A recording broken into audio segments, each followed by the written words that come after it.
Jangan lupa like, comment, and subscribe channel YouTube TVRI Bengkulu dan nyalakan lonceng notifikasinya.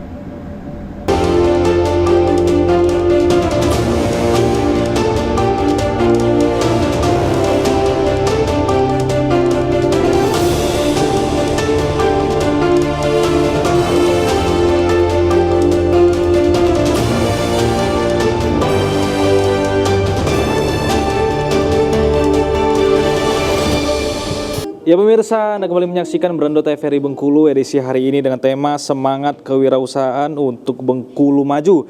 Dan tentunya kita masih bersama dengan kedua narasumber kita, ada Ketua Umum BPD HIPMI Bengkulu, Bang Yosya Yodan. Siap. Dan juga wirausahawan muda tentunya dari Bengkulu, Bang Julian Tanel. Kita lanjutkan Bang, obrolan di segmen sebelumnya tadi sempat terpotong dengan jeda pariwara. Jadi inti daripada ketika seseorang yang memang sebelumnya tidak ada gambaran tentang dunia wirausaha dan juga harus dia terjun ke dunia wirausaha adalah mindsetnya ya. Betul. Itu yang pertama kali harus ini. Nah kalau di HIPMI tersendiri itu anggota yang ada dalam HIPMI itu harus dia seorang pengusaha terlebih dahulu. Apakah HIPMI nantinya juga akan memberikan edukasi bagi orang-orang yang mungkin ada dalam fase ingin berwirausaha namun dia masih bingung harus melakukan apa? Ya, baik. Terima kasih ya Bang Daya. Jadi HIPMI sendiri punya tupoksi ya Bang Daya, untuk membantu UMKM ya, di provinsi bisa naik kelas. Tapi bagi teman-teman yang mau punya usaha bisa juga masuk jadi anggota HIPMI. Jadi memang kita membuka akses itu ya. Jadi dari Badan Pengurus Pusat juga selalu menekankan bahwa harus ada kolaborasi anak-anak muda. Jadi yang mau belajar, bahkan yang sudah punya usaha, yang punya usaha juga pasti ingin berkembang. Ya di sinilah wadahnya di HIPMI, Himpunan Pengusaha Muda ini. Dan dia himpunan pengusaha muda ya, mudanya Muda. ada muda. Sampai umur berapa itu? Di bawah 41 tahun. Wah, umur saya di kuali 2 kayaknya baru lewat itu. Berarti saya masih hitungan muda ya? Betul. Ya? Oke, selagi dia umur di bawah 41 tahun artinya masih boleh untuk bergabung di HIPMI. Oke. Agenda terdekat apa nih Tum? Yang berkaitan dengan kewirausahaan? Kemarin kita tanggal 3 hari yang lalu ya, 3 hari yang lalu kita mengadakan rapat Badan Pengurus Lengkap. Dihadiri kurang lebih hampir 80 ya anggota dari kurang lebih 170 yang hadir. Jadi kami rapat Badan Pengurus Lengkap bersama dengan teman-teman itu membuat agenda tanggal 8 Februari itu kita akan peresmian HIPMI Center. Jadi tanggal 8 Februari peresmian HIPMI Center, nanti di Badan Pengurus Pusat akan hadir. Mudah-mudahan nanti Ketua Umum Akbar Bukhari datang. Kemudian juga nanti ada HIPMI Expo, diadakan di kilometer 7. Nanti kita akan berkolaborasi dengan Badan Pengurus Daerah dan juga Badan Pengurus Cabang untuk membuka stand-stand nanti untuk UMKM. Nanti juga ada materi-materi yang akan disampaikan oleh praktisi maupun akademisi selama kurang lebih 1 minggu. Oh, 1 minggu full itu? Nanti full. Ya. Kemudian nanti ada Dikladda dan juga Rakerda, nanti ada pendidikan dan juga pelatihan. Kemudian ada Rakerda. Kalau Rakerda ini nanti akan seluruh ketua bidang dari Badan Pengurus Daerah, 12 ketua bidang nanti akan mempresentasikan apa rencana kerjanya dalam 3 tahun nanti. Jadi kita benar-benar akan berkolaborasi bersama-sama dan mudah-mudahan juga ini kami sedang konsolidasi agar utusan khusus Presiden Bapak Raffi Ahmad bisa hadir juga pada tanggal 8 Februari. Itu udah pasti paling rame itu nanti kalau ya, mudah-mudahan. Tapi kami sedang upayakan ya, kami belum bisa janji apa-apa, tapi sedang kami upayakan supaya nanti bisa memberikan impact yang nyata juga untuk putra-putri Provinsi Bengkulu. Nah ini kayak ada semangat untuk wirausaha ini ya, Adinda ya. Ini luar biasanya, mungkin ini mindset juga yang cukup berbeda dari generasi-generasi sebelumnya gitu kan. Dulu kalau orang berpikir masalah wirausaha, mungkin bicaranya masalah persaingan tuh. Kalau sekarang kan kita bicaranya masalah kolaborasi, bagaimana saling bekerja sama, bagaimana ketika A punya power bisa dikolaborasikan dengan power si punya B gitu kan. Nah, bagaimana mindset ini bisa berubah sedemikian rupa tuh? Karena kalau dulu orang kan, kalau ada pesaing di sebelah nih, gimana caranya mati dulu sebelah nih. Jiwa bisnisnya gitu yang dipahami oleh masyarakat dulu mungkin. Kalau dari HIPMI ya, Dinda, kemudian Abangda, kita punya tadi ya slogan untuk bersatu tadi.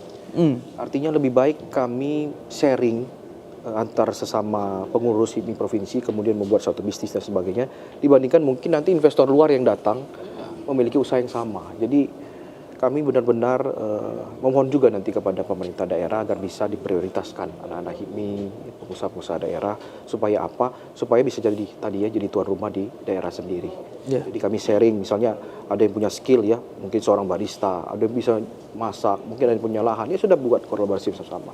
Atau punya kebun kopi, atau misalnya punya kebun kelapa sawit, ya bisa juga ya buat pabrik sama-sama dan sebagainya. Yang kami mungkin tidak mampu, yang tidak bisa kami kerjakan di daerah, di Provinsi Bengkulu, mungkin boleh investor-investor luar baru masuk. Jadi kami harus kolaborasi sekarang.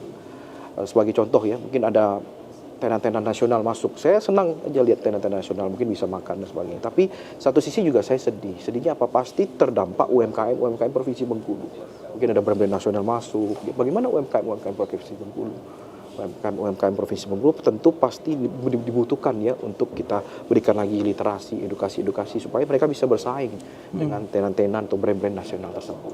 Oke, tapi ternyata sekarang di para pelaku wirausaha, apakah sudah full 100% mindsetnya sudah baik, dalam artian ini adalah era kolaborasi, bukan lagi eranya saing-saingan dan saling menjatuhkan? Apakah sebenarnya masih ada juga sebagian kecil di antaranya itu?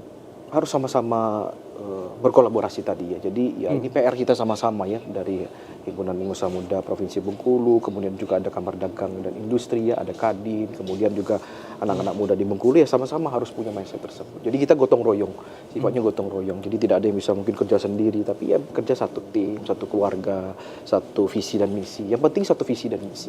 Kalau visi misinya sama, aku ingin sebagai putra daerah memajukan Provinsi Bengkulu yang kami sayangi, kami cintai. Ya, kumpulkan teman-teman yang punya visi misi yang sama.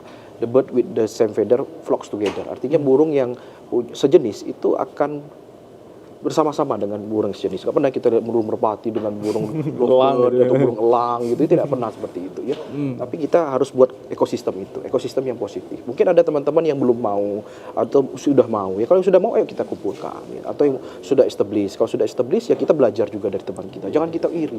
Justru kalau ada teman kita ada yang sudah mampu, sudah bisa berkarya, ya kita belajar sama beliau. Kita tanya gimana sih seperti ini temanku ya, kita berkolaborasi, kita berbuat baik. Karena saya selalu yakin pada waktu kita berbuat baik itu seperti lingkaran yang kembali kepada kita. Tapi kalau kita berbuat buruk ya balik lagi nanti kepada kita.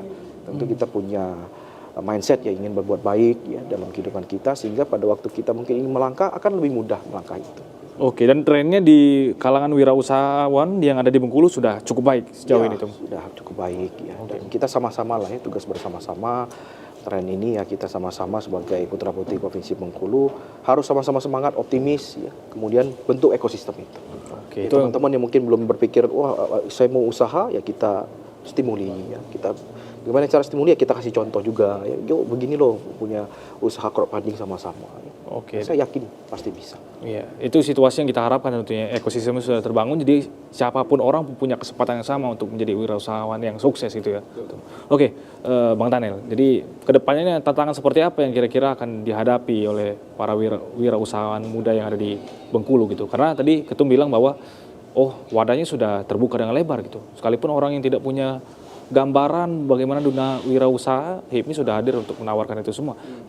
Selanjutnya tantangan seperti apa yang akan dihadapi oleh para wisatawan? Kalau tantangan tuh kalau bisa ada tantangan kayaknya nggak berubah dan nggak bertambah. Tantangannya nomor satu pengusaha itu kan mindset. Ya. Kalau mindsetnya bagus, hasilnya bagus.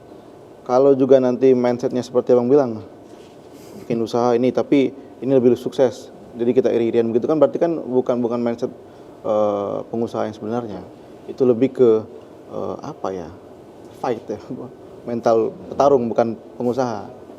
Kan pada dasarkan pengusaha ini kan berbisnis untuk orang banyak, bukan berbisnis untuk dirinya sendiri.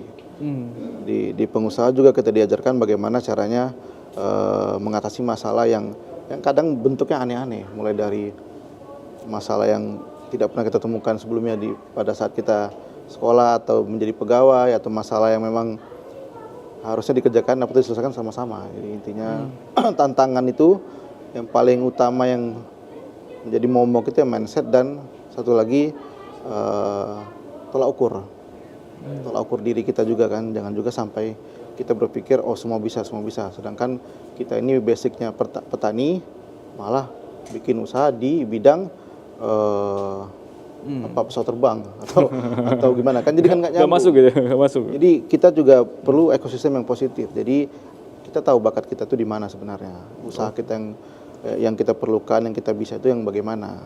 Jadi bukan soal dana semua ini kan. Ada bentuk satu kelompok yang kompleks di sana.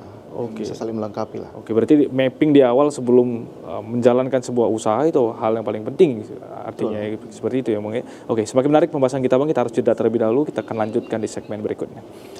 Pemirsa, jangan kemana-mana, tetap di Brando TVRI Bengkulu.